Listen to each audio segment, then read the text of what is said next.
Michael Jordan used to punch people in the face at practice because he used to get mad about everything's going on. If that happened now, forget about it.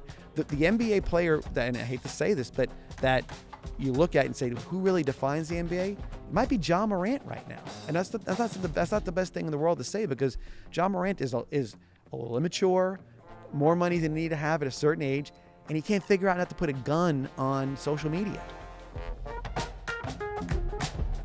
And welcome to this edition of the 941 Sports Zone. I am John Massoni here with my partner to the far left, John Peacock, and our special guest again to coming back for an encore. I was just thinking about this, that could it be an encore, or is it like one of those Law and Order series where they have like you're on one episode, then the next one, and the next one, like you go like to the whole Thursday night show for Law and Order. I think maybe that's because maybe there'll be another sequel or whatever to come for you at another time with us. But again, John Reynolds, SNN Sports Director. How you doing, John? Doing good. A lot of famous people start off on those shows, so maybe this will push me in the right direction. You never know. You see them all. You watch all the old Law and Orders, like, look what that is. Exactly. That's how Kevin Nagani started. We had him on the show. Absolutely There right. we go.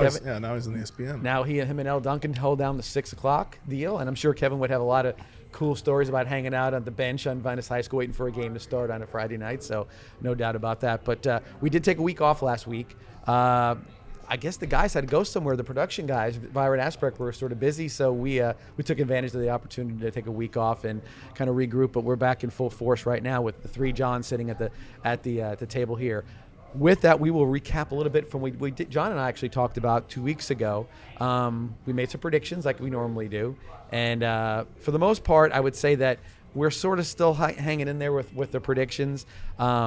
You had predicted Nuggets out of the West as far as the NBA Finals were concerned, and that looks like a solid win. I think the Nuggets are the best team in the NBA right now. So I don't know if you feel the same. Oh, I still stick by that. I think they're going to sweep the Lakers. I think they're going to go to the Finals, and looks like it might be the Heat. I think they're going to be pretty successful against Miami. Yeah, well. And then the Heat and the Celtics, and obviously we're taping our podcast right now before they play their Game 4 game again in Miami. But Celtics in the East, and then Nuggets coming out of winning it all, which I think is going to be accurate. I mean, I really got a good dosage of watching the Nuggets the last week and a half or so, and very impressed with So that. Nobody's come back from 0-3, right? Is that correct?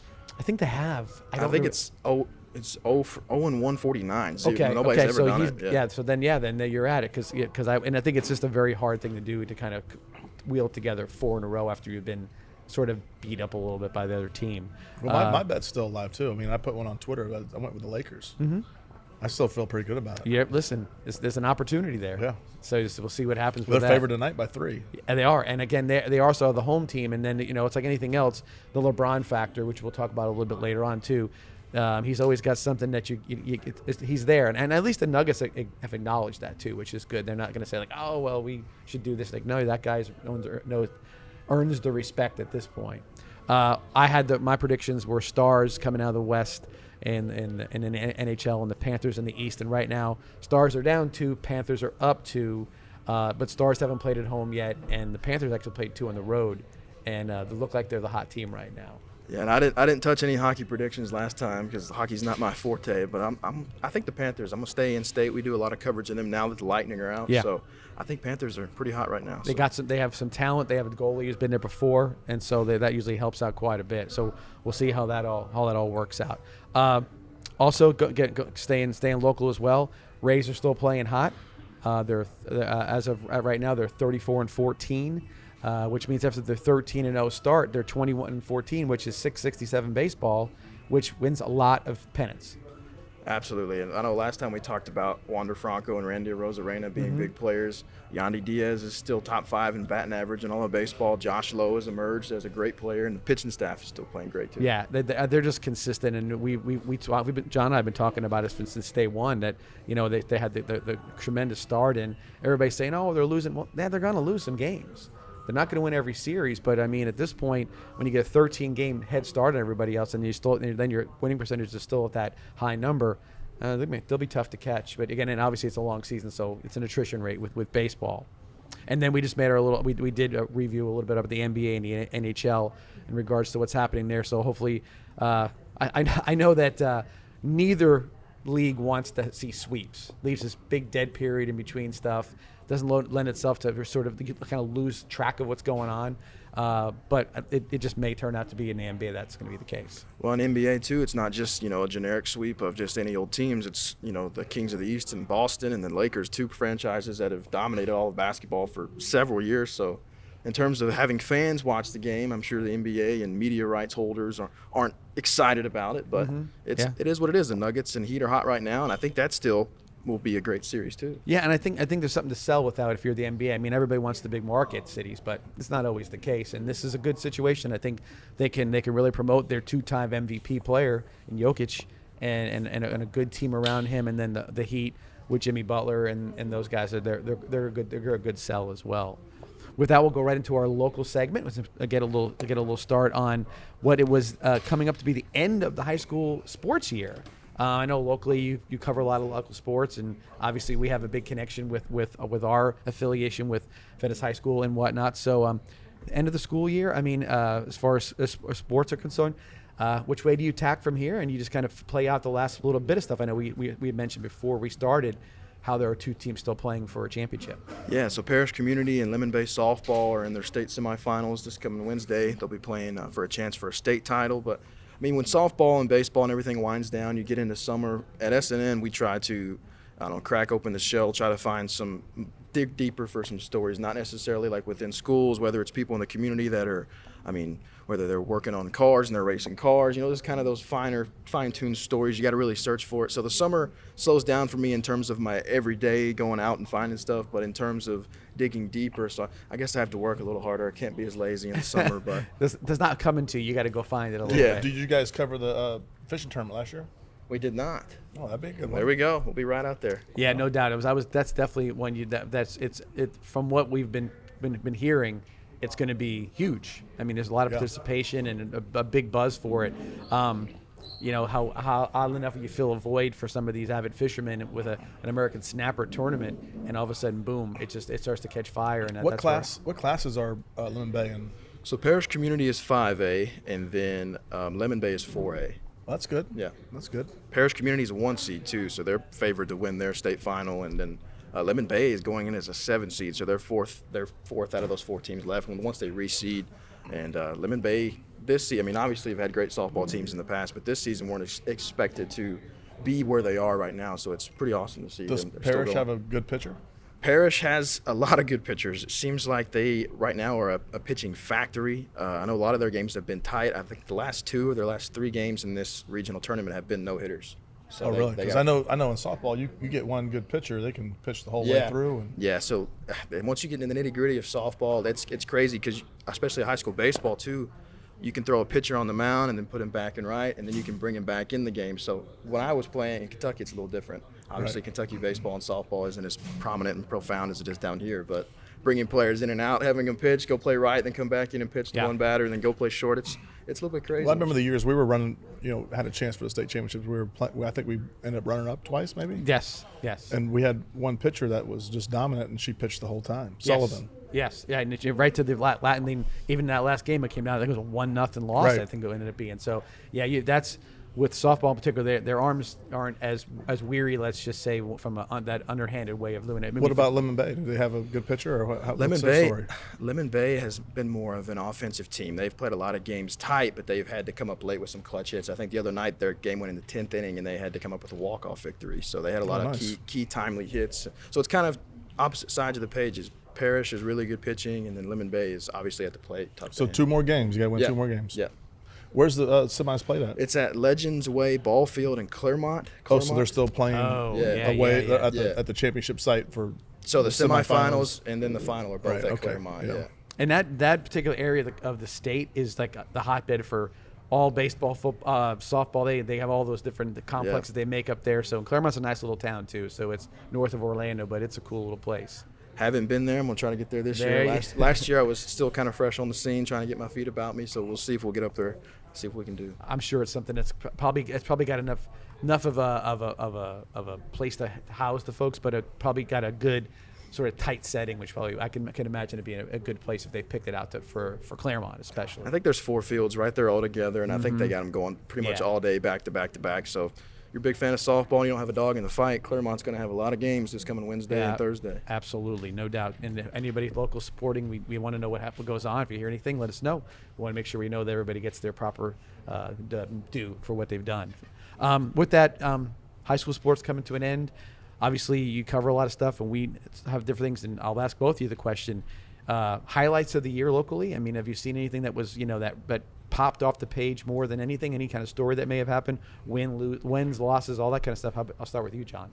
I mean, obviously, getting to follow these guys and go with them to the state final again was a lot of fun. The volleyball team winning a state championship here in Venice. But I mean, also you got to look at the girls' basketball side of things. For me, Cardinal Mooney, their girls team went to the state final, I believe, last 3 or 4 years in a row. Yeah. And they obviously haven't come out on top in those 3 or 4 years, but having a consistency. They only play like 5 or 6 girls, so their rotation is very small. They don't have a lot of depth, but they're consistently getting back to Lakeland in the Final Four at RP funding. So following them was a lot of fun.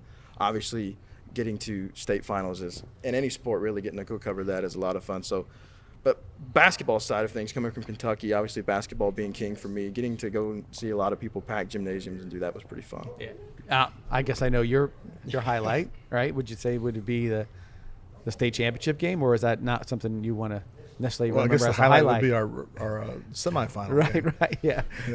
So leave it at that, yeah, right. Yeah. But I think one thing cool, we've been to the semis, since 16. Yeah, every year. Yeah, so that's pretty cool. Yeah, that's one thing. I mean, talk about the measure of success. You talk about like the Buffalo Bills.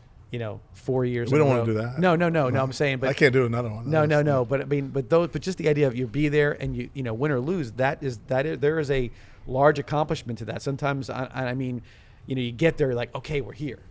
That's some. I think this year for us more than anything, it was we were just as surprised as everybody else. Yeah. Because it was a big turnover from the year before, and to get there was a good feeling for sure. But to lose the way we did was not a good feeling. No doubt about that. And then obviously it's nice in the spring here in Venice to have a parade of champions that they did. And this year, obviously Brian Whitley got that's his 6th state championship?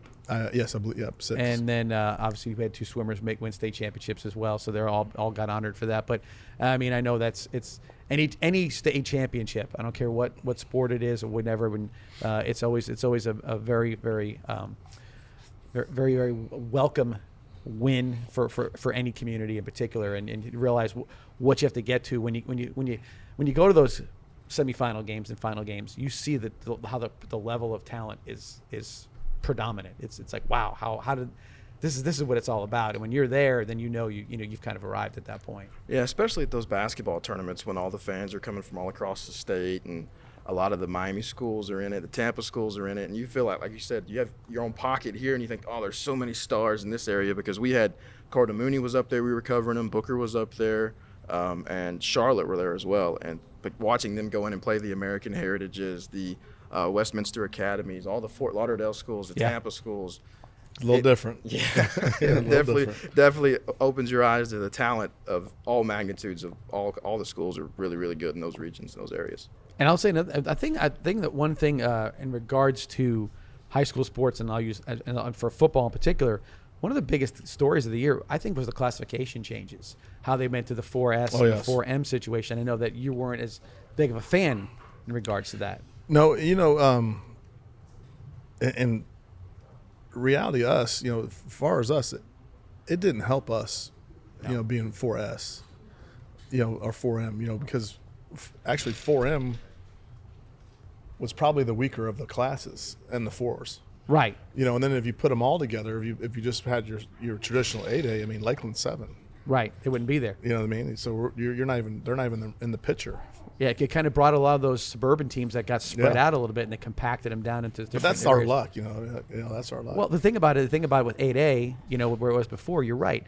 The bigger schools are usually in metropolitan areas. Right. Okay, but yet those metropolitan schools, they get cherry picked. Let's be honest, they get by the schools that can cherry pick you. Typically, the larger metro area teams in 8A and Fort Lauderdale aren't very good because they're all at Central, Aquinas, Northwestern, Heritage now, right. they're all over the place. Smaller schools. Look, I mean, look, Cardinal Gibbons.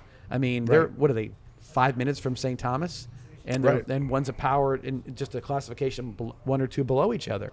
That's how much talent's around there. And then you see it too. You don't notice as much. But you know, one thing I found out about that is there are a bunch of teams in that Fort Lauderdale area that don't even participate in FHSA because they're so down, like larger schools. Right, Because right. all their players are at the other schools. I didn't realize that. So someone told me that last year. Yeah, no, they just opt out. Like there's, I mean, we had some Right. here locally do the same thing. Sort of said, oh, we're going to play independent. We'll just Right. not get our heads beat in by whoever is doing it that way. But I was going to mention too, like schools in Tampa. You know, like we call it school choice or whatever. But Tampa Plant over the years was a destination school, and now it's back to being Tampa Jesuit in a lot of the cases, and because they have the option to go to those places, and these kids are taking the option to go there because it's a better It should be opportunity. Armwood and Plant. Yeah, right, and then so that kind of how it works a little bit. So that it happens everywhere, but the magnitude of what it does happens in Miami is a bigger deal. So yeah, I thought that was a big story because again, it just seemed to. I know it kind of upset the apple cart. I don't think it's going to change. No. If you look at the state championship games, they were all close games. The Central Heritage game was packed. Sold. You were there. It was Yeah. like you said. It was wall to wall with Yeah, people. so they're not going to change that. No, because I think that's one thing. If it did anything, it did give a few teams. What was it? Was it Lake Wales? Who won the state championship? I don't want to say like 2S. They played in it. I'm not sure. They Yeah, won but I mean, you had teams that had not been in it for a while, and they got a chance to kind of to get there and get a flavor for what was going on. And then those teams that don't normally play each other played each other throughout the Right. playoffs. Like you said, what Miami Northwestern. Yeah, Northwestern had to play Central. You know, so those were games that normally just take place during the season and don't really mean anything. Yeah, well, they not that they don't mean anything, but They mean everything to not everything, and right, you know, not in the playoffs. Yeah, but it's something. So I think that was kicking off the year early. That was a story for a lot of from a statewide perspective. So hopefully we'll have good stories coming up for this year, and they get a good chance to kind of reboot over the summer, and obviously ask you what you cover during the summertime. You're sort of looking for things, but obviously your summer is sort of a rinse and repeat situation where you're getting to go back and do. Yeah, we started day one of the summer today. Yeah. You know, just get done with spring. Yeah, and again, it's one of those things where I'll ask you a question real quick about this too. The specialization of high school sports. You know, obviously there's I don't necessarily say it's a school thing or it's a coach thing. I think it's a parent-driven kind of thing. But they said Johnny's going to be a baseball player or Judy's going to be a basketball player or whatever it may be. Do you see? I'm coming from Kentucky. You probably see it more here in Florida, where they can play every sport 12 months of the year. Specialization-wise, is that something you see? You just mean in terms of like parents trying to get their kids to do everything they can? Not a lot of three-sport athletes anymore. That was your athlete of the senior athlete of the year was always a guy who played football, basketball, and baseball or ran track, and now it's like no, it's usually they're playing one. I mean, I think a lot of that goes into people thinking about the longevity of their kids. Maybe at a certain point, once they reach a certain age, they realize that his pocket or her pocket is this sport, and we're going to focus on that because we've either heard from outside, coaches or people saying that this is where they need to focus on. But yeah, growing up for me, it was rotation. It was just baseball, right into basketball, right into football, and then you maybe did a little bit of golf, or if you off season of baseball. So I think now a lot of it is people are knowing where the money's at in certain sports in terms of like longevity, like playing college, going pro, especially with NIL getting so big. If they can focus on one lane, stay in one specific area, train all year round on that area, on that sport, I think it goes a long way in terms of parent thinking for a kid. Well, also back when I was in high school, like you couldn't play baseball year round. It wasn't around. You played baseball during baseball season. Right. Then the next season you played the next sport. Now it's like, baseball is year round. They got fall, and then right after fall is AAU, and then, same with basketball. After basketball season, like 2 weeks later, you start up with AAU basketball. Right. So. Yeah, and again, that's in order to stay sharp.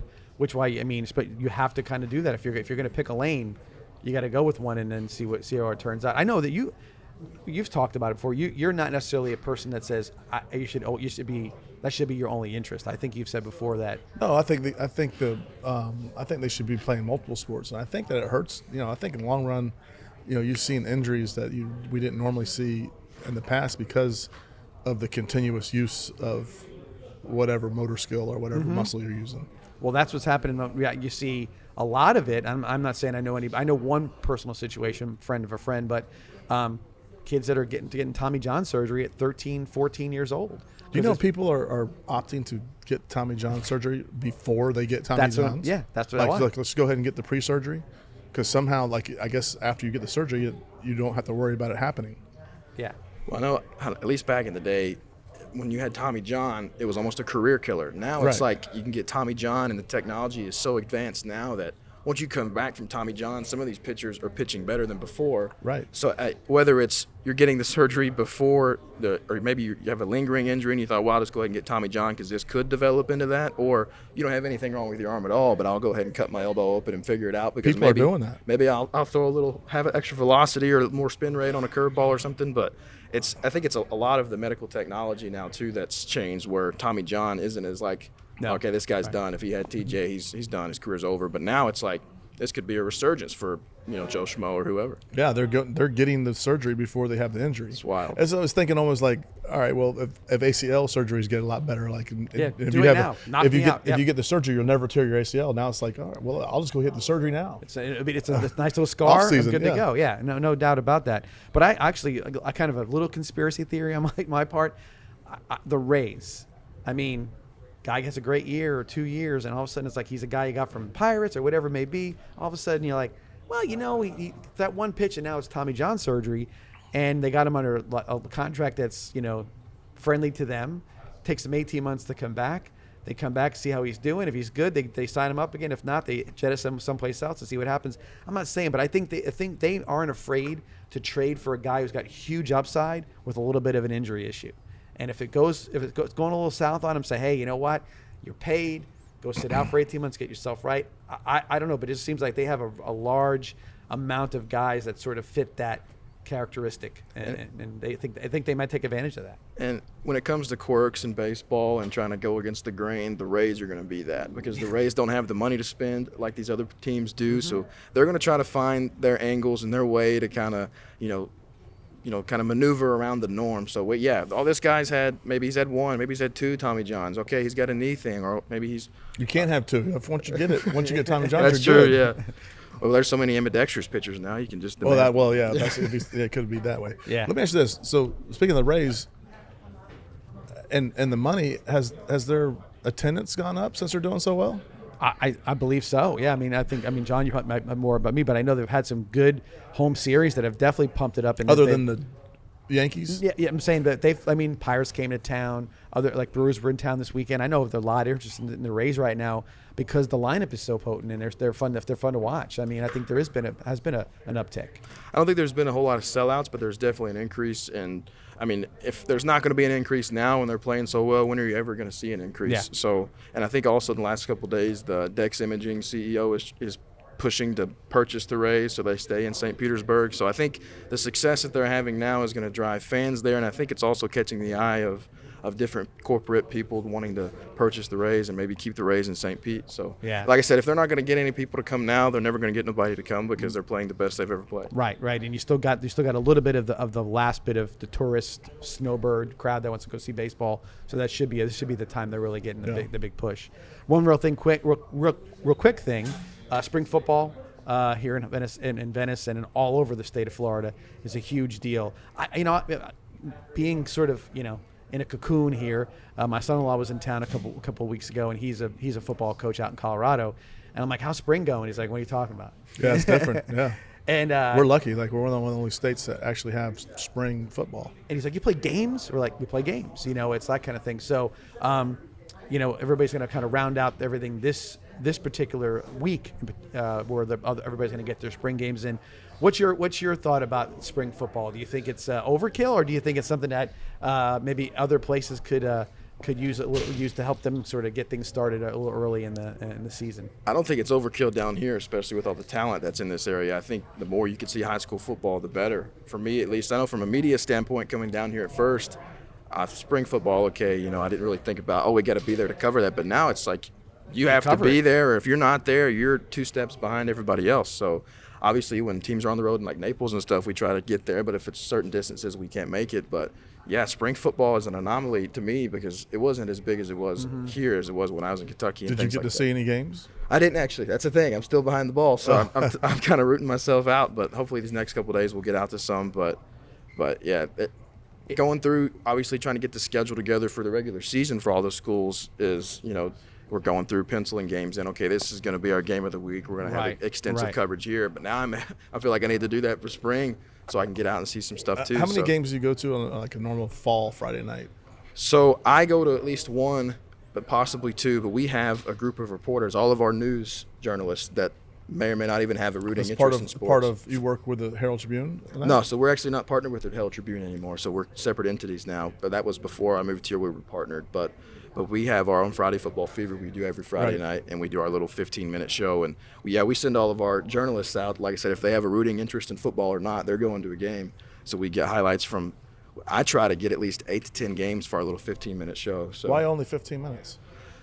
In terms of sponsorships and stuff right now, it's all that we can really muster up. I know there was a couple of weeks where we had a lot of contracts fall through in terms of sponsorships, so we kind of extended it to a full half hour. But in terms of selling sponsors and stuff and having PSAs and different advertisements run for commercials, it was just a 15-minute segment, and that's what it was when I got here. So I would love to have it be a half hour. I'd love to have a full hour. I'd love to do as much. I would think if it was longer, you might get more bite on it, but. Yeah, those 2 weeks that we had where it was unsponsored and we were kind of in limbo with contracts and stuff, we had a lot of viewers. So I'm trying to push for that. We'll see if it. I'd love to do a half hour. I mean, what are you going to fill it with? That's what I'm saying. Whoever's sewing, or well, so if we pushed to 30 minutes, so in a 15-minute format, if we have 8 to 10 games, I usually have the highlights be under a minute, so it's kind of more quick hit. Right. That's what I'm saying. I think if it was a longer show, a little bit more in depth, you might have more viewership. And I'll tell you the truth, just from my viewership on it, I watch it every week. I watch it in the morning on Saturday. Yeah. Okay, and the thing is that it's like you want to get those games in, for the fan who's waiting to hear the score. That's a big deal. Trust me, I got parents that at home saying, I heard the score, it sounded great, blah blah blah. But I think that where you'll get it is because the kids and the parents, they're driving home from wherever they're driving home from, or they went out to dinner after the game and they come home and like, oh, we missed it on 11. So they watch it on Saturday morning and they wait for that replay to come in. And I think that, that's, I think that highlight shows are just, we see what, gosh, I guess the only way the format you look at is what they do on ESPN or they do with their highlight show. It's an hour. They could probably do more if they wanted to as well, but it probably might be overkill to have too many minutes of a highlight of a game that nobody's really paying attention to. But it's pretty cool down here that there's so much of that that people are they're waiting, they're chomping at the bit to get to see that little bit of a highlight. Yeah, like I said, if I had it my way, it would be 30 minutes. My way is, when you're employed by somebody, you can only do so much. But if I had it my way, it'd be a 30-minute show. We'd have 8 to 10 highlights, and I'd have 2.5 minutes for every game, and then I would have, plays of the night at the end. I would incorporate more on-field interviews at the end because right now it's just strictly highlights. I'd love to talk to coaches after the game, but sometimes we're so quick hitting, have to get back to the station. Sure. We're staying for one half, and then we have to get out. You got to make a deadline. So you're heading out of there. So yeah, I would love to see it grow, and I know people watch it, which we appreciate very much. But right now, it's almost kind of handcuffed, I guess, in a sense. All right, well, with that, we'll take our first break of the night here from Douglas Jeep. If I forgot to mention that, you can probably see the sloth behind me and people walking around looking at buying cars here tonight. So everything's great, and Monty and his staff do a great job helping us out, get ready for our tapings every time we're here. So with that, we'll take our first break, come back and talk a little more Rays baseball when we come back in our state segment. See you back here shortly.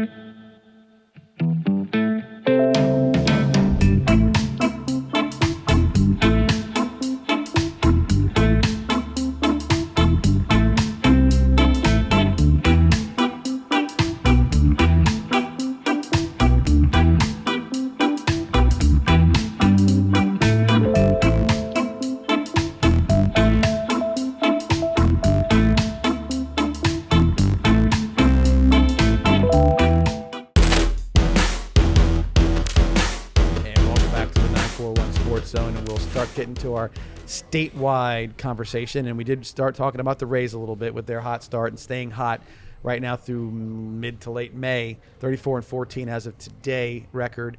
Started off 13-0, and I mean, beyond we've talked about lineup, everything else, it's just become. I think it's now to the point where people are just looking for reasons to pick on the Rays a little bit right now. They're saying, oh, well, they didn't play this team or whatever it may be, but you're going to lose the games. You're a 162-game season, and you're going to lose quite a few games. But I think with the way they're playing baseball right now, it's a solid way of playing. I don't see them faltering for a long time. I would say I'd fall in that boat because I think we talked about it last time. It's like you're just waiting for the ball to drop with them. It's like, okay, this is only going to last so long. This pitcher's only going to make it for so long. They're only going to hit at this average for so long. These players they're going to fall off at some point, and they just haven't yet. Maybe there's still plenty of games to go. Like you mentioned, they got 162 to play, and like you said, there's a lot of hate online. I feel like for no reason when they lose a couple games, oh, it's over. It's baseball. You got 162 game schedule. Like you got nowadays, especially they're wizards at moving the lineup around, doing certain things, keeping guys fresh. Keeping guys in the game. You don't want a guy sitting on the bench for 5 games and then throw him in there and he's not ready to play. So any major injuries? Yeah, they've had a few. Right? I mean, they lost who was the guy that started off so hot? I mean, I should know. I know Yandy Diaz went out for a week or two with I think some quad and tightness or he pulled his quad or something. But he's back now. Like I said, he's top 5 hitter in baseball right now and batting like over. I think it's like 325. He's hitting. Pitching staff, I know they're still trying to rehab Glass now, and they got a couple of guys. But that's the thing too. Like, a couple guys get hurt, and you could maybe watch a couple games and never know it because the guys that are going to come out there and pitch you may have not heard of anyway. They're not nameless by any stretch, but they're replaced. They can fill in a guy, and they're looking to get. It's not an 8-inning starter anymore. You want to get 5 or 6 with some of these guys, and you get 5. They give you 5 solid innings, go through the lineup twice, and then they pull you, and boom, boom, boom, and you're good to go. So. And they're consistently doing that opener too, where they have a reliever start, and he'll pitch 1 or 2 innings, and then they'll get. I think it's Yanni Chirinos has kind of been their long guy. They have Fleming or somebody come in and they'll start the game, and then Chirinos or a couple of those long relievers will kind of have a start mid-game. And they're the masters at that too. I think the guy we were mentioning, the pitcher Jeffrey Spring. He was the promising lefty that they were expecting a lot out of this year. A guy they got from the Red Sox and a couple of years back, and hadn't really done much in his career yet, but was started off really hot and had a great spring. And he had to go down. He had to get Tommy John, so he'll come back and probably win 2 or 3 Cy Youngs. So that's how it works. Subject matter I don't normally have to get into because it's so speculative, but I heard a little bit this week, and I'm hearing some more things about it from a positive perspective. Is stadium rebuild or relocation or whatever you want to call it. Tampa, everybody wants it to be in Tampa, but then you start looking at what the options in St. Pete are. There's a reason why they picked St. Pete years ago. You know what I mean? And I don't know. More and more I think about it. If they do it right in St. Pete and the team is playing the way they're playing, I think that's going to be a decent destination. I don't know how, John. I'll start with you. Tampa or St. Pete, or is it something that wouldn't matter one way to you either way? As long as it's indoors. That's what we talked about. If they change it to outdoors, I mean, take my tickets. I love the Trop because I can go in there and not sweat. Right. Yeah, I love it. And the other thing too, so what came up about it is now they're starting to say, well, you realize Raymond James is 27 years old or whatever it is, and then you realize that Emily Arena's getting old and Jeff Vennick's got a ton of money, and so what's the city of Tampa going to do if they have to go ahead and get all these things done? And by the way, they've clearly said that the Buccaneers want a dome stadium. It's too hot. Yeah, you cannot go to a Bucs game. That's when it comes from a Bucs standpoint too, they want that dome so they can obviously. I mean, Florida weather, you get rain from every so often. They've hosted Super Bowls at Raymond James Stadium, but you put that dome in, you kind of cut out the middleman in terms of weather when you want to host playoff Super Bowls and things like that. So, and then obviously the revenue you get from bigger concerts and things like that too. But going back to the baseball stuff, obviously with Oakland, the A's are going to make a move to Vegas, and I know Nashville's always been pushing for a baseball team. Orlando came up with the concept the last couple of weeks trying to get a team in Orlando, and then a lot of the stuff, as I mentioned earlier, people trying to purchase the Rays now and keep them in Tampa Bay. I think Tampa's a good area, but like you said, the indoor thing I love. I think that's a great concept in all sports. I think if you can go to a game, be comfortable, have a good time, and know you're not here in Tampa, it's way too hot. I mean, it's too hot in November to go to a Bucs game at 1:00. Yeah. There's no doubt about it. And like so, I would say the city that mimics maybe the weather similarly, maybe about the rain side of it, is Phoenix, that area.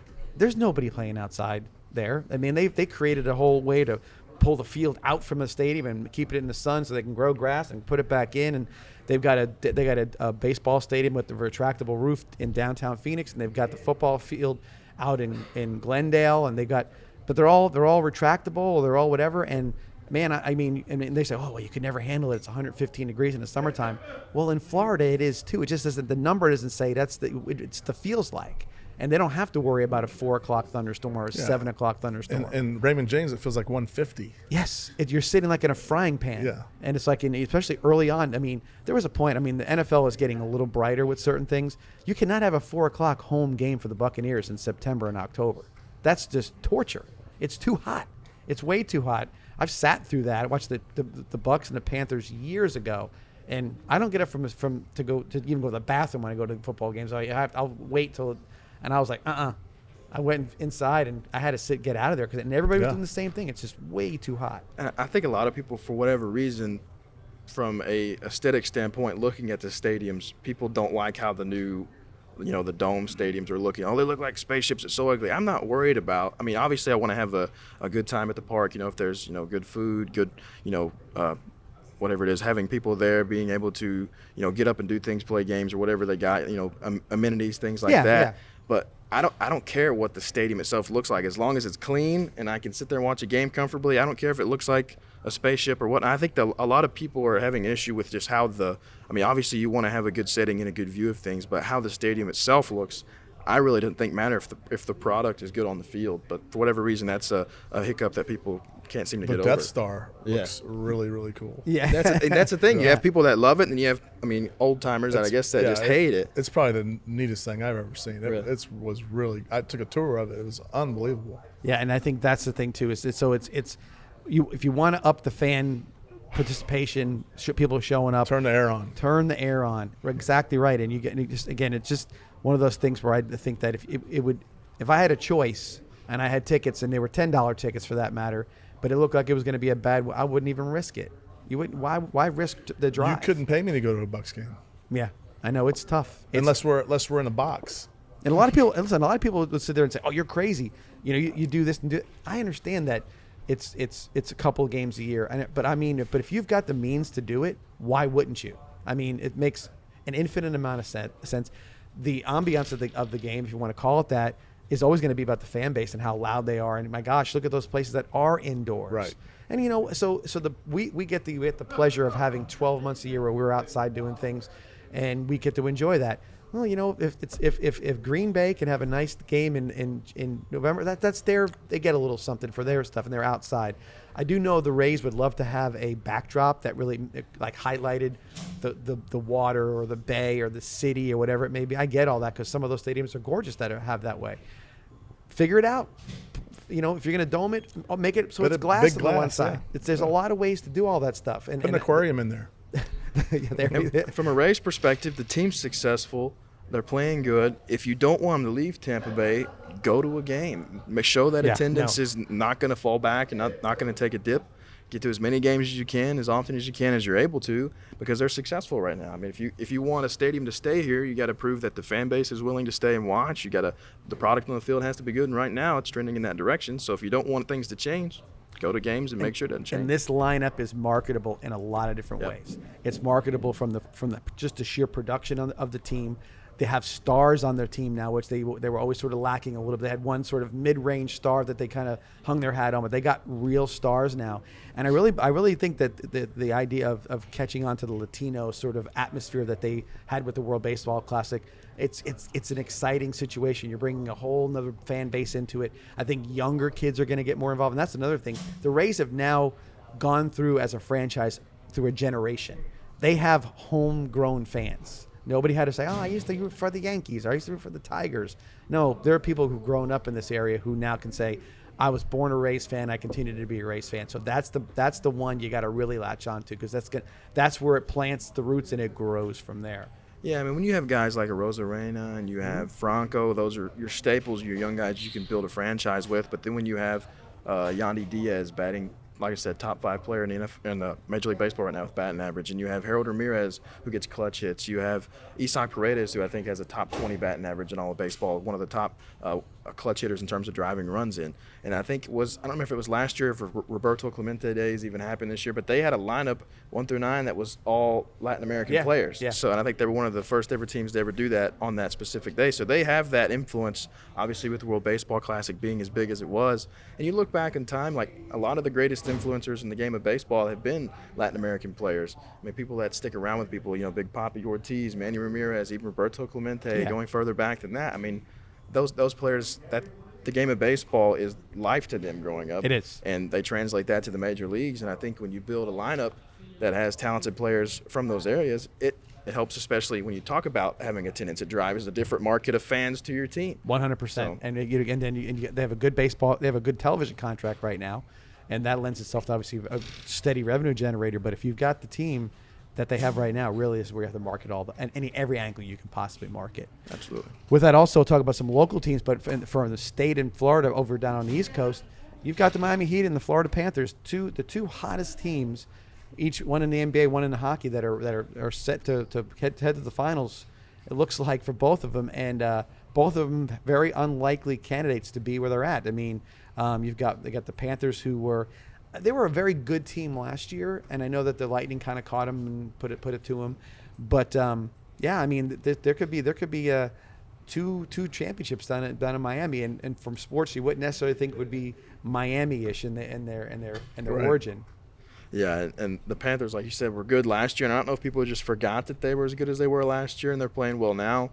But like I said, I don't really have a dog in the fight when it comes to hockey, but in the basketball side of things, I am an upset Celtics fan. So the Heat are just putting it on us right now. I can't really say a whole lot about that. It's just been kind of a poor effort from Tatum and Brown. And Missoula's only 34 years old, the coach, so I think he's catching a lot of flack. I mean, obviously thinking people want to run him out of town. He's 34 years old. I think him and the Utah Jazz head coach are both the youngest coaches in the league right now. And he took over a bad situation with Udoka leaving, all the kind of controversy that came with that. So it's a tough, right? The Celtics should have been more competitive this series, and I'm saying that as if they're done. There's still one more game to play, but it's been pretty bad basketball to watch down the stretch from them. But yeah, it's pretty. I'll rough. ask you this, John. So the coach talking about the Celtics, he came out today or yesterday after the game and said he fell on the sword for the team. My fault. I didn't get him ready. I'm the coach.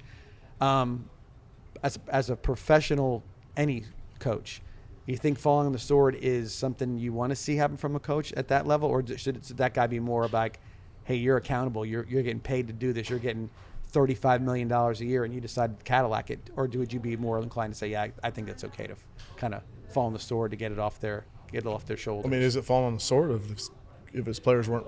He ready? said he didn't get them ready. He should have been. Did doing we better. feel like they were ready? I mean, well, here's the thing: you got guys and John, you can attest to this. You've got guys that are top NBA players. Right. I don't know how you can walk up to a guy and say, "Are you ready tonight?"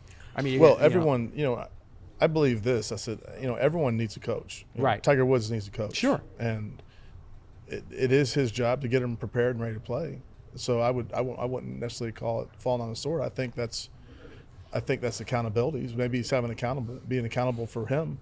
And if it's not true, then the players that are there know that's not true. So then it's a wake up call for them. Like, man, this guy is taking the grunt of this because we weren't ready to play. It wasn't on him. He was getting us ready to play, and we just haven't performed. So I think that's a good thing to do. How do you say?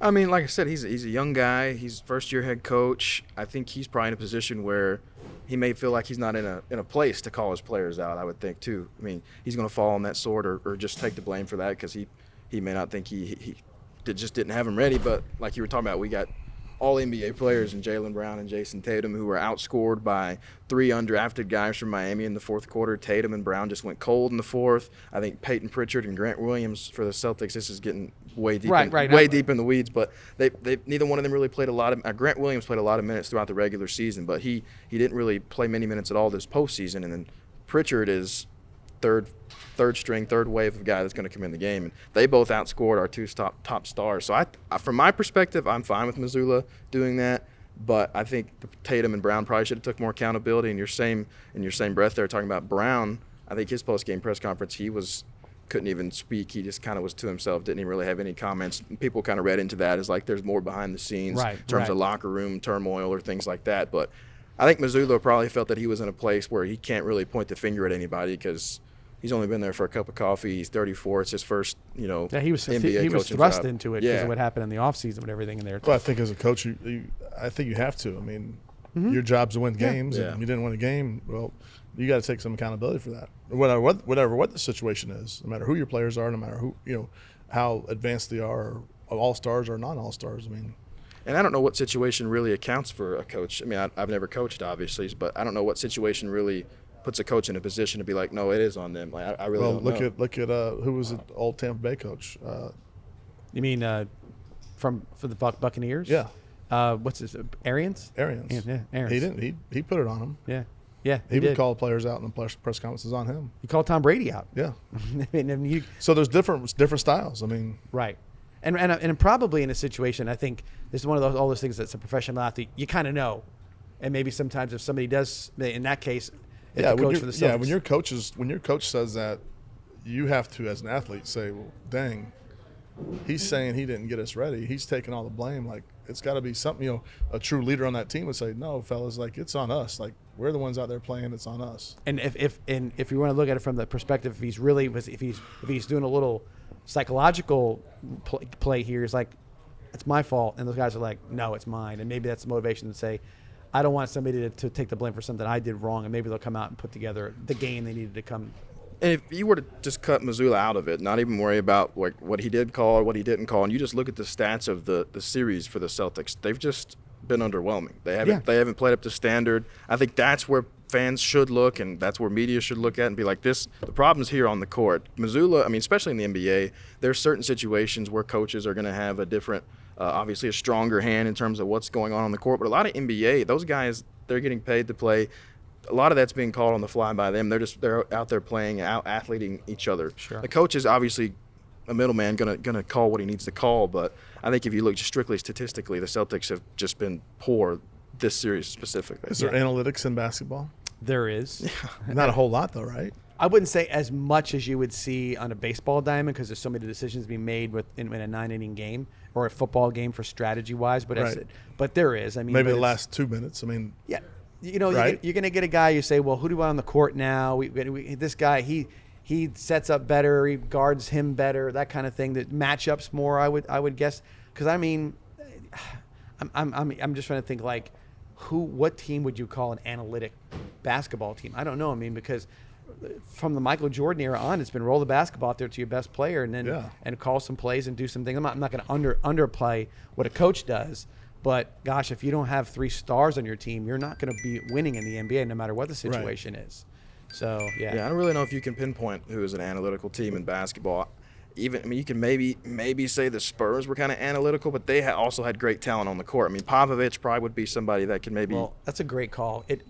So the San Antonio Spurs were, Popovich. He created the taking the game off. What was it? What they get a little vacation or whatever they call it. All right, so they're going to go play a team that's maybe not as good on the road, and they're like, no, they're going to stay behind because they need to rest. And then people are like, you can't do that because we paid all this money to see Tim Duncan and Tony Parker and Manu Ginobili and all these star players.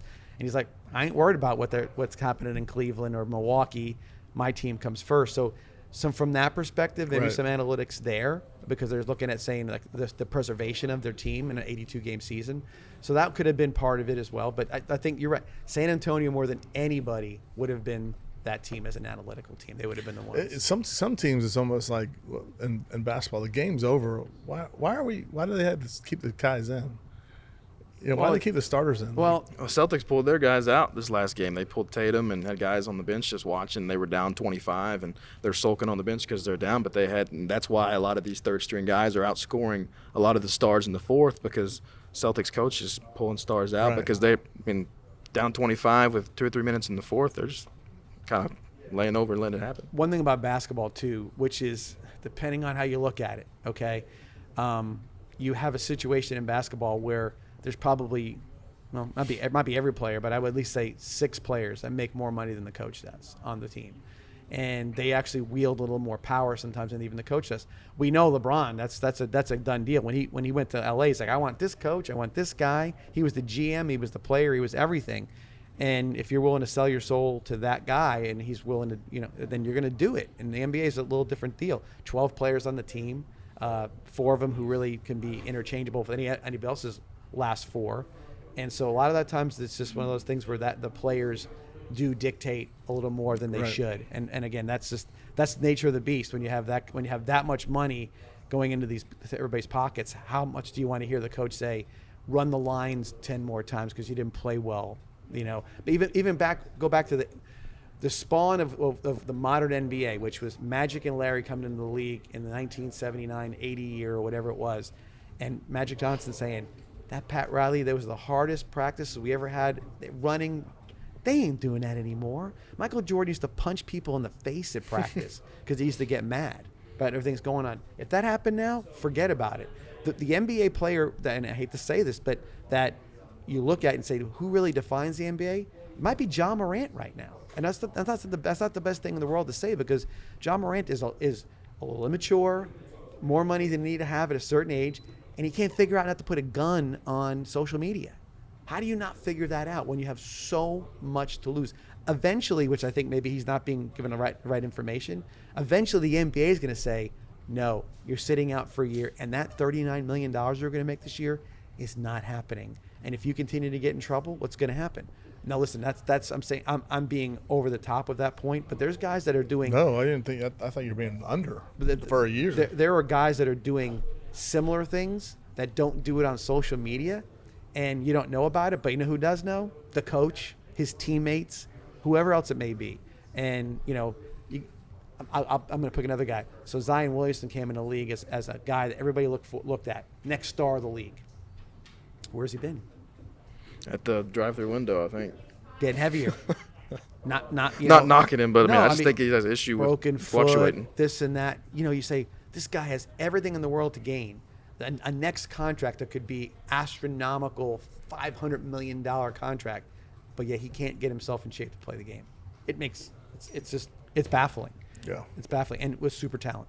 And when you look at the players in the league now, obviously comparing it to years of old, the Magic and the Larry and the Jordan years, you could probably pick out maybe 2 starting fives, maybe 10 players in all the league, maybe not even that many that could have handled playing back then. I think it's just translation over the years. The game is just I don't want to call a bunch of grown men soft, but it's just a lot of the NBA is soft right now in terms of these guys couldn't have played with the guys. They couldn't have played with the bad boy Pistons back in the day. It just wouldn't have worked. Maybe guys like a LeBron just physically could have translated.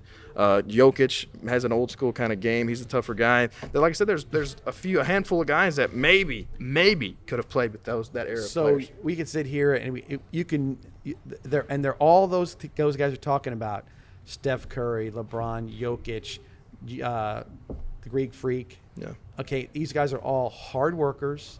They play the game for 48 minutes, and there's others as well, but they're all on successful basketball teams. And you say to yourself, Philly, the Sixers, Embiid kind of got it. He was hurt, listen here, but he didn't show up in the playoffs. Neither did James Harden. James Harden's been an all-star level player, but yet he doesn't seem to spawn success at the highest level where he could. Is it because he's just not the guy who pushes people, or doesn't push himself? What exactly is it? I don't know. I don't know. So it's interesting. It's a looking, and I think in talking about NBA, which we rarely talk about NBA in Florida. Okay, just use Florida in general. It's not a big thing for Florida, even though the Heat's pretty good and the Magic had their runs. But it's because I think doesn't capture the audience from a team perspective as it does with a football or baseball or even hockey, for that matter. So yeah, I think Miami they've been successful with Dwayne Wade, Shaquille O'Neal in years past, and I think they may be keeping the Florida name alive in terms of basketball, because when you look at high school basketball, Florida is still pretty popular. Collegiately, there's still great teams. A lot of the Florida teams that kind of fell off the last few years collegiately, but Florida is still, as much as football is huge here, basketball is still a prominent sport in this area too. No doubt. All right, we'll take our next break and come back, talk a little national sports, which you were kind of doing right there as it is. But we're going to focus a little on golf again. Golf is just kicking it right now. I mean, they are just looking. I mean, you had these great major championships, and the PGA Championship this weekend did not disappoint. A couple of huge stories coming out of there. So we'll take a break, come back, and we'll focus a little on the PGA Championship from this weekend. See you back here shortly.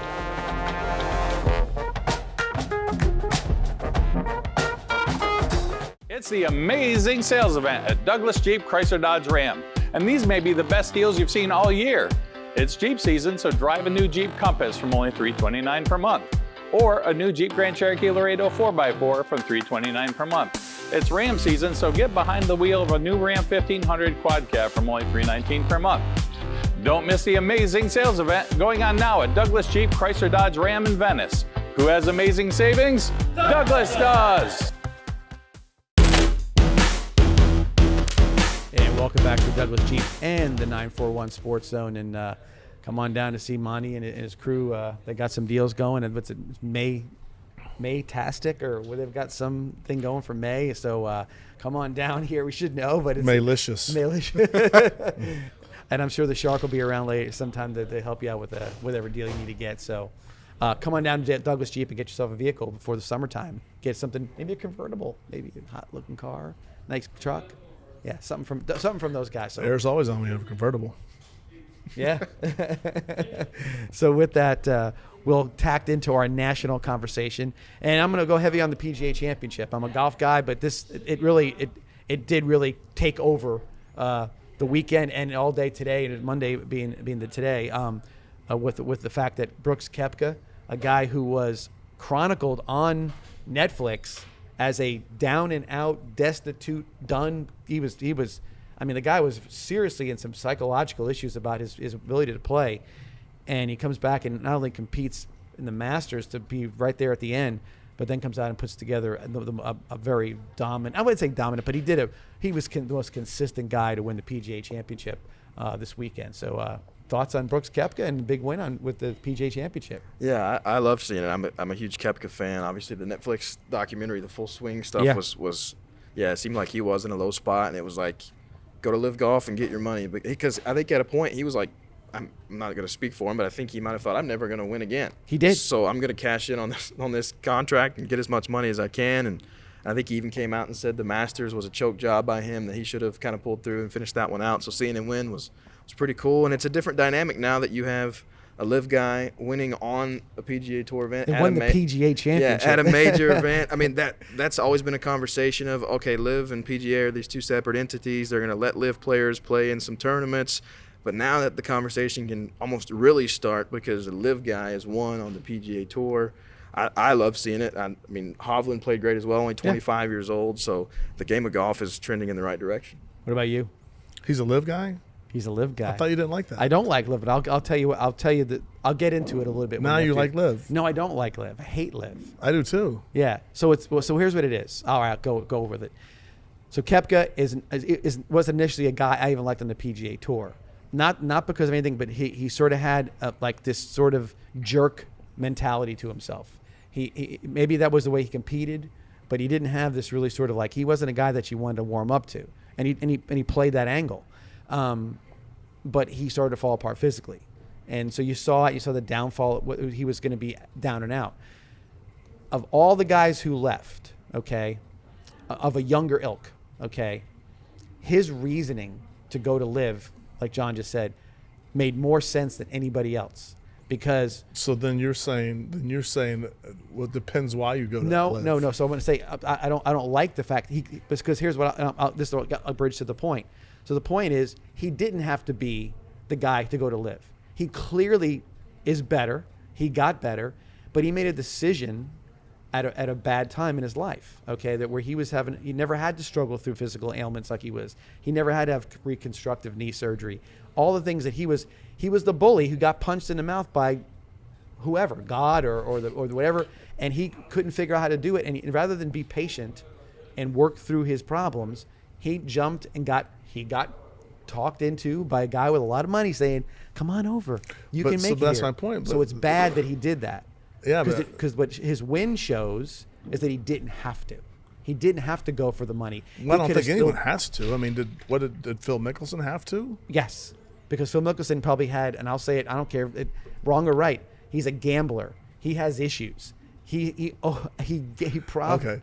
Okay. So, but you're saying that since he has a good reason to go, it's sort of okay? No, I'm just saying is that I understand why he did it. I wouldn't do it. I would never, because I would have bet on myself, because his name alone. If he said, no, I'm not going to live, I'm going to work through this, I'm going to go win championships on the most competitive level and be there. Okay, that's what I would have done. I'm confused. How does the live guy play in the PGA Tour or the PGA Championship? So what happened is that all the courts, they were suing to be able to play in the major championships. That's what they wanted. They wanted to have their cake and eat it too. They wanted to get the money from live and still play in the biggest tournaments. They wanted to play in the PGA, by the way. They wanted to pick and choose where they wanted to go. And like, no, this is not a free agency situation. So with major championships, they have qualifying situations. If you win a PGA championship, you're welcome to come back forever. So kind of like the Masters. Correct. And so how did he get to come back? Because he won the PGA championship twice. He's won it before. Now this is his third time he's won it.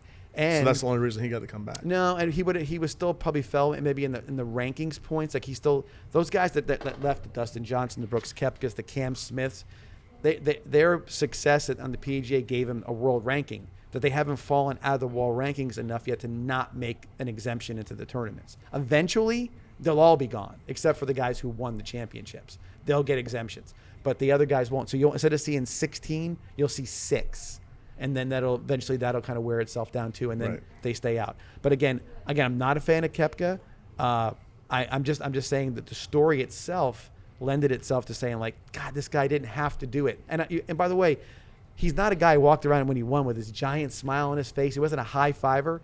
And I've never seen a guy that happy as he was yesterday.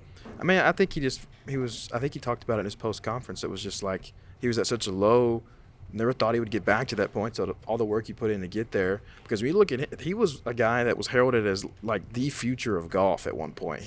Guys like, I mean, he was on the same stature as like Rory McIlroy and guys, this young generation of golfers that were going to take over the game. Yeah, he had an attitude, and he wasn't necessarily a people guy. Didn't do great with the media. Him and DeChambeau kind of had a back and forth. And at one point, he swore he wasn't going to go to live. He was a guy that stood fast against the whole live scenario. Was like, I'm not going to go. And then I guess kind of the Netflix thing chronicled, it was just like he realized, well, I'm never going to win again. Like I'm never going to see any success on PGA, so I'll cash in on this bag from Saudi Arabia and do what I got to do. I'll limp around for 12 tournaments on the live in a pair of shorts. And by the way, the other people thought that people had is that he was a package deal with his brother. Yeah. His brother is sort of a lower level guy on the PGA Tour. Mm-hmm. The guy just kind of barely made it in. But I think Brooks said, I'll go. But you got to take my brother with me and give him, 10 mil or whatever else. So I think that was sort of the thought there. And so, what are your thoughts on live? Well, I understand that there's a lot of wrongdoing going on in Saudi Arabia in terms of, I mean, really getting into the weeds of it. It's from a moral standpoint is rough. But some of these guys, guys like Brooks, probably should have hung around and stayed. Phil, as much of a legendary status that he has as a player in the PGA, he wasn't going to be almost from the same standpoint of Brooks being like, I'm never going to win again. Phil never really was going to compete at a high level again on the PGA Tour. If I were to be in that situation, it'd be a tough choice. I mean, morally, I couldn't do it, and it's tough for me to really sit here and kind of judge a character of a person or judge a decision made by a person, because like him, he was dealing with so many injuries and so much mental health stuff. He was not like he was poor though. No, absolutely not. But if he thought that he maybe was never going to compete at a top level on PGA and make the money that he could, convincingly make with his people, like I think it was rumored that it's like it's almost close to maybe $500,000 that he was being paid by Liv. Just obviously automatic money. So if he felt like he was never going to make that in PGA again because he never thought he'd be atop a leaderboard again, I don't know. I mean, obviously he's financially probably fine, but maybe some people money is got to have more of it. They should let him play, but they shouldn't give him the purse. Well, so here's the other part of it. So they still, to this day, I can pull up Live Golf, and if you look long enough, you still say, what are these contracts all about? What do they entail? Nobody really knows what they signed with Live. They don't know if Let's say Koepka does hurt himself. Let's say he hurts himself walking down the path to pick up his trophy for the PGA Championships, and he's out for 2 years. Does he have to give the money back because he didn't show up? Nobody has answers to these things because it's not something. You're not signing a contract with, Joe Blow from Madison, Wisconsin. You're signing a contract with a guy who will chop your hands off if you steal a candy bar at the grocery store. This is the level of things that where they're at, and we're dealing with a whole different level of culture and morality, all different way of doing things. And they're acting like they're dealing with a guy like, oh, don't worry, my agent set it up for you. Your agent would sell you down a road for another 3% or whatever it was at any point in time. And so these guys don't know what they got themselves into, which is pretty scary. Now I want to get to the second part of this conversation. The reason why you don't go as well is for what happened on Sunday. That's never going to happen in live golf. So Koepka was in the middle of something. Rory, all these guys, that was just a phenomenal, like PGA only type situation where you have a PGA pro, a guy who gives lessons like anywhere else in this town, guy giving lessons at Sarasota National or at Mission Valley Country Club. That guy went out and basically was in the top 10 the entire weekend. Okay, the PGA has their own PGA membership that they can qualify to get in there. And here's this guy, Michael Block, gets out there. Good golfer. They're all great golfers, don't get me wrong. Compared to all of us, they kill us. But up to that level, not so much. And especially at a major championship. And he's going along, and he's right there, and he's a story from day 1, day 2, day 3, and then he gets to day 4, and he's still a story. He's playing in the 3rd or 4th pairing going out, playing with Rory McIlroy, and he gets a hole-in-one on the 15th hole. And, I mean, when they came back from break, I don't know if you're watching it a lot, and Jim Nantz has this great way of saying, he goes, you need to watch what just happened, blah, blah, like just real quiet, real subtle, and you're like, what happened? And there's the guy standing in the 15th tee, and it flew into the hole. Dunked it, yeah. He dunked it. And he's like, what? Like because he said I was being screamed at and told how great I was all day. He thought I got to put it 10 feet, and they're going crazy. And Rory's like, no, it went right in the hole. Nice. And that guy not only does that, then he does what all golfers would look at as even a bigger situation. He has a chance to qualify for this tournament next year if he finishes in the top 15. He's right on the edge.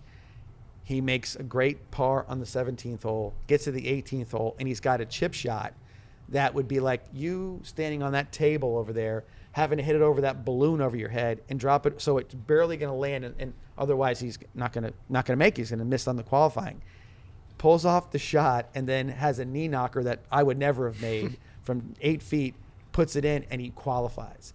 And Rory McIlroy is caddy. Everybody could not have been. They're like, when he did that, they were like, how the heck did that happen? Right. And it's a fantastic story. And then the entirety of it is that the rest of the coverage is little snippets of him seeing the club he works at, watching him. They're cheering him on. And his kids are calling in. He gets an exemption for the next tournament.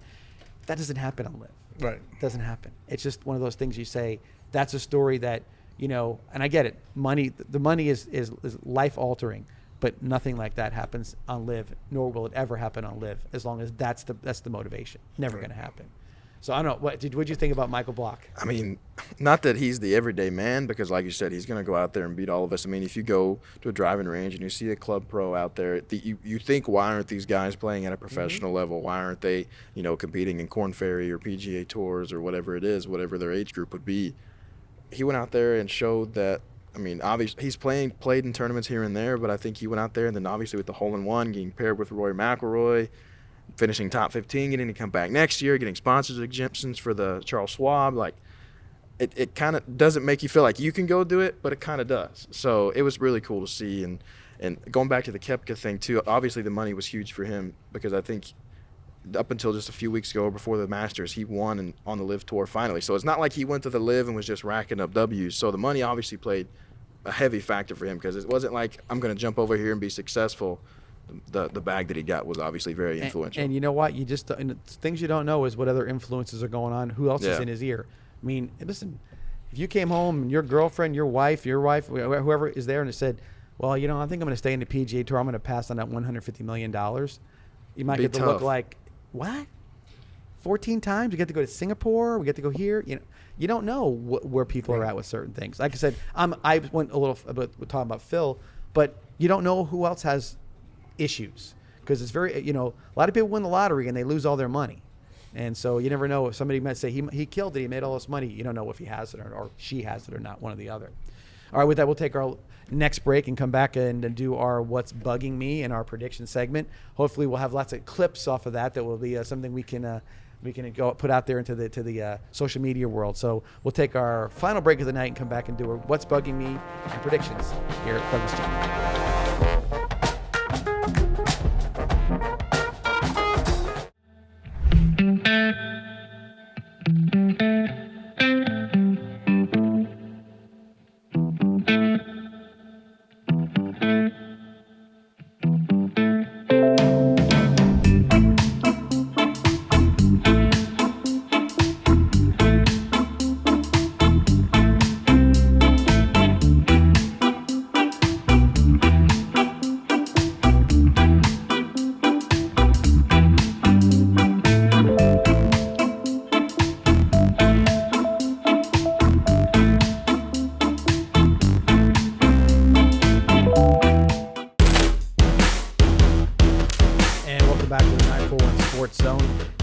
Right into it, guys. Our I guess most fun sort of segment is What's Bugging Me and our prediction segment. So start at the end of the table with John Peacock. And John, what's bugging you tonight? Well, I'm gonna have to go with jamorant is bugging me. Good. And I tell you that you said something earlier about being suspended for a year. I think that they need to just ban him. Yeah. Forever. Okay. You got a guy. I'm just trying to think what they would do to an NFL guy that's scoring touchdowns and throwing up crip signs, and then he's had a gun out twice in public or on Instagram. Like, what are we doing? Like, I think that I mean they've blackballed a NFL guy for taking the knee during national anthem. Right. So what are we going to do? We got a guy that's throwing up gang signs, and he has his gun out twice. You're right, and not only that he's doing it, but the people he's running with have been ejected from arenas and whatnot. So it's very disturbing because what's the end game going to be? I think it's you ban him. Go play in Europe. Sorry, 230 million. Sorry, gone. Yeah, I don't see how it didn't get through to him the first time because he said it did. Yeah, well, that's what I'm saying. That's the part that really makes. What was the punishment the first time? 8 games, I think. Let's see. That's 8 games. Right. What is that in the big? That's not even how many games did he play? 82. 82, yeah. Yeah. 82. But that's the thing too. They suspended him right now, but what are they doing right now? He's sitting at home. What's he really suspended from? I mean, I don't know what they're obviously he's probably not going to get paid, but what's the off-season pay like for him? I don't know what kind of checks he brings in. They don't get paid in the off-season. So that's what I'm you saying. Get paid for a game. What's he even get suspended from then? If he's suspended right now, that's what they've come out and said he's suspended, and I'm assuming they're going to indefinitely. They're going to put a number on it. Here's what I'd say to you. So let's say the NBA has maybe they would be maybe a little afraid to do that. I'm Memphis, right? Maybe the owner says, I don't need this guy on my team. He violated his contract, void him. He's out. He's done. Don't want any part of it. I'm making the stand. I mean, again, granted, you say, well, you're going to lose a great player. Well, you may lose more than a great player when it's all said and done. Because the path he's headed down is to catastrophe. It's to shoot somebody or shoot himself or do something that's going to be.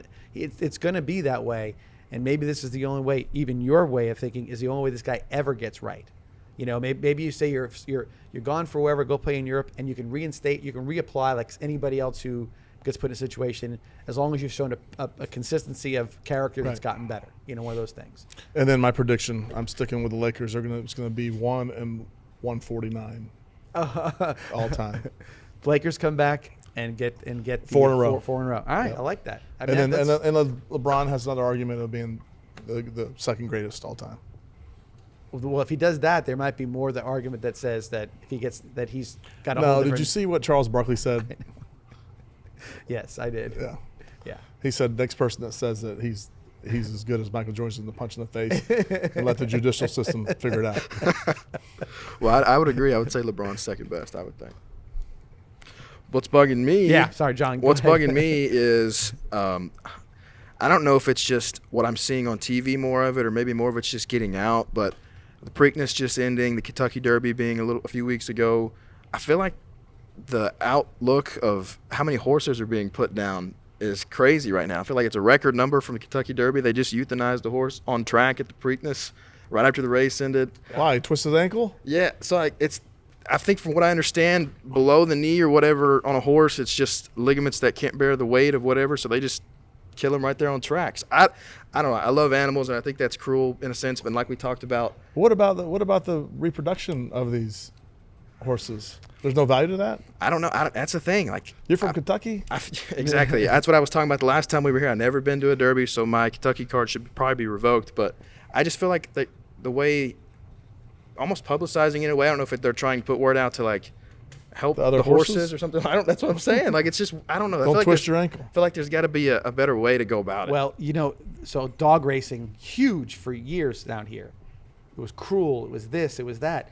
Now I'm looking at horse racing and saying it's not much better than what They dog weren't racing putting the was. dogs down, though. They Well- were going out to families. Well, here, not always, but I mean, because some of the dogs there was a lot of mistreatment. Trust me, wasn't a good deal for the dogs. Dogs weren't living the high life, and so the horses, same way. I think that there's got to be a way to figure out something. or I like mean, like you said, they don't have to race. Maybe they can just Eat grass. just hang out and Reproduce. Like I don't know. I just don't get it. I think there should be a different, like we talked about the Tommy John surgeries or the ACL surgery. There should be something they should do to a horse that can help them be better. sure after there so is. surgery. my thought would be this: let's say this horse, the particular one in the Preakness, right? That horse bucked the rider, the jockey, and then kept running the race. Yeah. like was still keeping Did up he with the win? other horse. No, but so whatever happened was it was broke right there, right? I mean, wouldn't it be worth just to say, hey, have some veterinarian or somebody say, look, let's just give it a try. Let's see what we can do for this horse. Maybe they have. They I don't euthanize know. them on the track. They always do. They shoot them. They don't. Oh, I thought it was euthanized sometimes, and I think Yeah, with I've a heard gun. of shooting too. with the, yeah. No. I've heard both, but Because what happened That is was, euthanizing, it was just what with a happened gun. was they said that when they euthanized the horses with like an injection, it was cruel because it was they would suffocate. It was some weird. I mean, so that they said the more humane way to do it is to shoot them, and I'm like, I don't know. I couldn't. There's so They many. shot him on the track. Listen, I don't know if this. at I'm not the- saying at that the that's race? what happened in this, but in a lot of times the argument was, and I read an article Right, about but it I'm years saying ago, they shot the horse at the race. not in front of everybody. Oh, not in front of everybody. No. It's not like the Wild He was Wild on. West. He was on track though. Yeah. Whatever He was they on did the to him. track? Yeah, Whatever they did to him, they didn't. put it in a trailer. They put the horse in a trailer. And they shot him in the trailer? Right Why there. couldn't they just wait till they pulled him out? All I can tell you is that it's got to be the pain.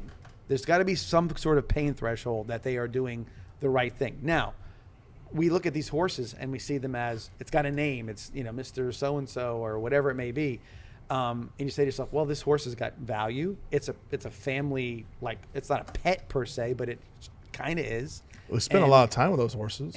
But I think what happens is that it's sort of there's so much that's involved with it that there is a little bit of a desensitization to the situation, and this is what you do. This is how it works. But we're talking about it, right? What was And the horse's name? I have no idea. It wasn't the last dance or the last race, was No, it? it was not. Okay. It was, I sure it was hope not. probably Speedy Gonzalez or something. I have no idea. But it was the idea is that you have a situation where these horses, this is happening, and people like we're sports fans, and like they did what?